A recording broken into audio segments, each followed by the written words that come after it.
Dinas Kebudayaan Kota Makassar menggelar kegiatan Forum Perangkat Daerah dengan tema Pemajuan Kebudayaan Kota Makassar menuju Kota Budaya yang Inklusi pada Selasa 7 Maret 2023 di salah satu hotel di Kota Makassar. Kegiatan ini dibuka oleh Sekretaris Kota Makassar M. Ansar dan dihadiri Ketua dan anggota Komisi D DPRD Kota Makassar, para tim ahli wali kota, para tim ahli cagar budaya, SKPD Lingkup Kota Makassar, dan sejumlah peserta lainnya.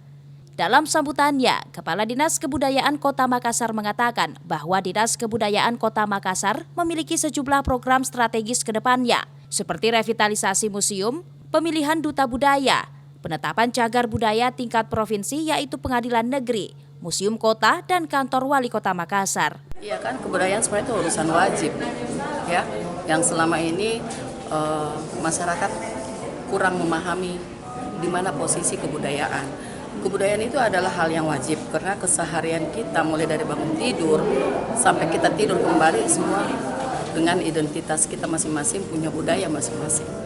Nah, kita harapkan Kota Makassar ini akan menjadi destinasi budaya yang ada di Indonesia. Forum Perangkat Daerah ini sendiri merupakan forum sinkronisasi pelaksanaan urusan pemerintahan daerah untuk merumuskan program dan kegiatan sesuai dengan tugas dan fungsinya. Dinas Kebudayaan Kota Makassar memiliki program strategis, seperti program pengembangan kesenian tradisional, pelestarian dan pengelolaan cagar budaya, pembinaan sejarah, program kebudayaan dan pengelolaan museum kabupaten kota.